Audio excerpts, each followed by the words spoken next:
So, not the news folks wanted to hear today about Houston Rodeo being canceled. When you folks found out the news about this, what kind of goes through your head? Well, it's just so sad because their organization like ours does so much for the community. If you don't raise that money, then it's hard to help people in the community for all the things that we do in particular. And so right now, how will the organization react to kind of these major events being canceled? Well, we've had our finger on the pulse of this since it first came out. We have people on our committee that meet with hospitals on a regular basis. We've met with the county on a regular basis. So, we're there to follow what the state, what our local health department, what the CDC says that we should do. And we're still hopeful that we can have our fair. So, we'll continue the message of optimism, of hope. What would a protocol look like to discuss? How would that go up the chain of command to make that high-level decision? Well, I don't know exactly how it would progress because we don't have a lot of layers of different hierarchies in the YMBL. We have an administrative division and we have the board. So the administration division would make a decision. They would go to the board and say, this is what we would suggest that we do, and then the board would vote on it, whether we do it or we don't do it, and that's sort of our hierarchy. And, this may be out of your jurisdiction, but does the county judge play a role in this at all? Just because isn't Ford Park considered like county grounds? Yes. Our fairgrounds are owned by the county. They're our partner.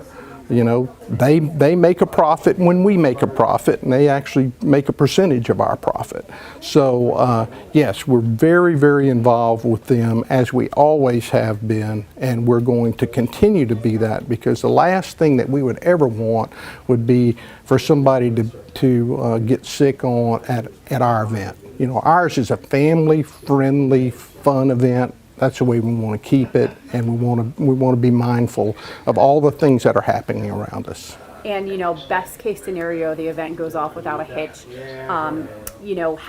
Are there any precautions being taken if the event happens? In terms of cleanliness, in terms of sanitation stands, anything new or different that's going to be done if the event, happens? Right. We're discussing all of those things right now because this is as new as it is to anybody. But we have been in touch with people that have the sanitizing stations, those things.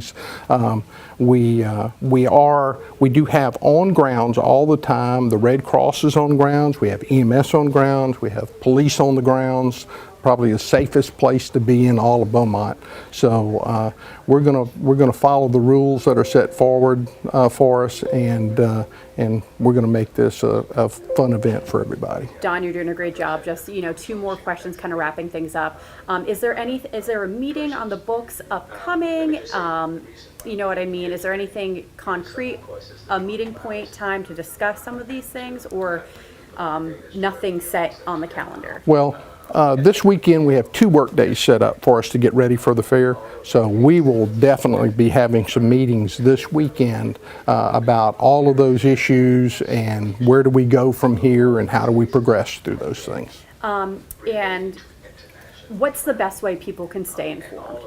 The best way that people can stay informed is you can go to ymbl.org. You can click on the fair tag there, and it'll tell you all the events for the fair. If something changes, it'll be there. Any information that you want on the fair, events you want to be involved in, they're all there on our website.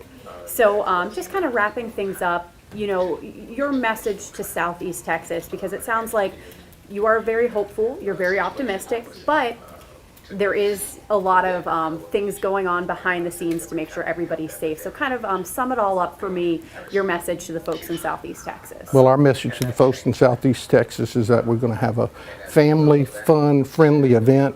We don't want anybody to be at risk for any reason whatsoever. And in the unfortunate event that we have to cancel, we will cancel based upon keeping our community safe.